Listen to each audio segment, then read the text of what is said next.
Hi everybody, this is Sayaji Dan. I want to talk about the essential lessons we want to teach and you want to learn in our 5-point form from the TBB system.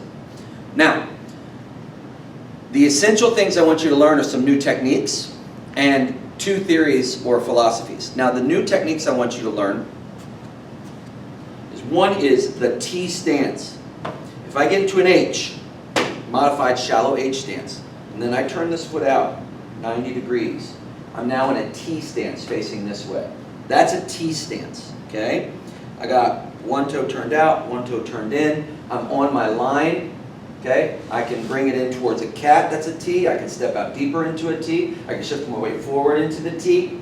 This T stance is the prevalent stance in this form. At every time you're finding yourself finishing a technique, you will be in a T stance. So keep that in mind right away, and remember, after every move when you're done, after every block, you should be in a T stance. Okay? After every step or punch, you should step into a T stance. So make sure you're thinking about that T stance as you learn it. Now that brings us to one of our philosophical concepts of TBB. One of the important lessons we need to learn is, in Myanmar, by and large, the systems start with the conceit of Da sword work. That is the primary weapon. People have blades, they use their blades, and so that's the core. In America, our core is empty hand, and that changes how you stand and step. We both believe in universal application of our techniques. That's one of the things that's carried over from the ancient traditions of Myanmar to America, is that we are adaptable and we can change and we can use a technique in a universal setting, so that a stick punch can be done with nothing, a stick punch can be done with a stick, okay? A stick punch can be done with a sword. You can use that motion universally. But we start with empty hand. They start with sword. So everything evolves from sword concepts. And the T stance is a fencing stance for swords. It is not necessary to be in a T stance for fighting. But because they start with the sword, they want to stay universal. You want to keep things as simple as possible. Because the stance is so important to the core of their art, they use the T stance in everything. So even though we're not using a weapon in this form, we're going to be using the T stance, because it's a fencing stance, because you can get your front leg out of the way really quick when someone tries to cut it by a shuffle step. So that's another core lesson we need to have learned in the 5-point form.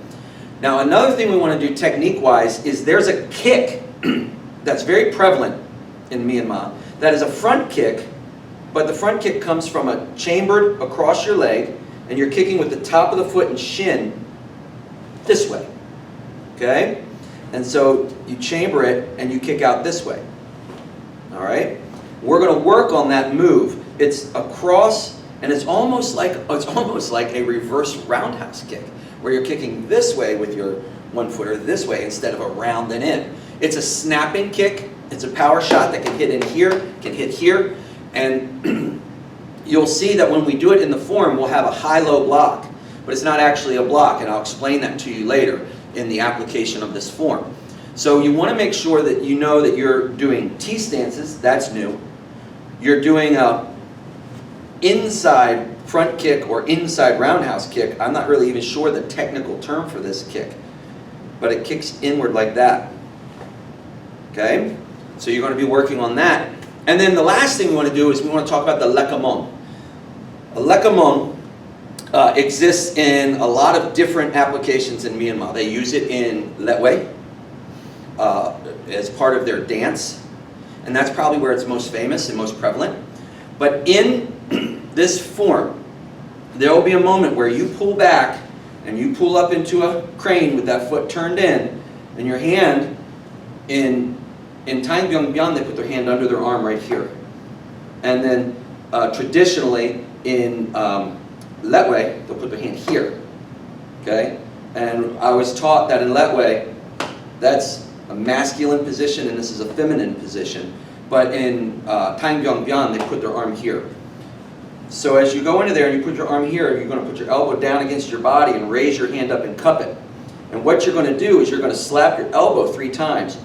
And when you do that, you're going to say, Tang byung, byan. And so what you're doing is you're yelling out what you're studying or what you know, and it's more like a courageous boast almost of, hey, you kind of don't know who you're messing with here, let me tell you.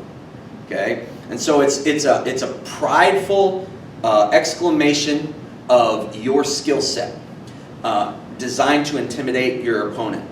Now, in a real fight, obviously, you're not going to stop and come back and stand here and tell somebody because you're fighting. You don't have time for that. But in this form, it is a spirit-building exercise where you pridefully declare, I train Taing Byung Byun. Now, we don't train Taing Byung Byun. We're learning a form so that we understand the differences in some of the history of Myanmar Taing.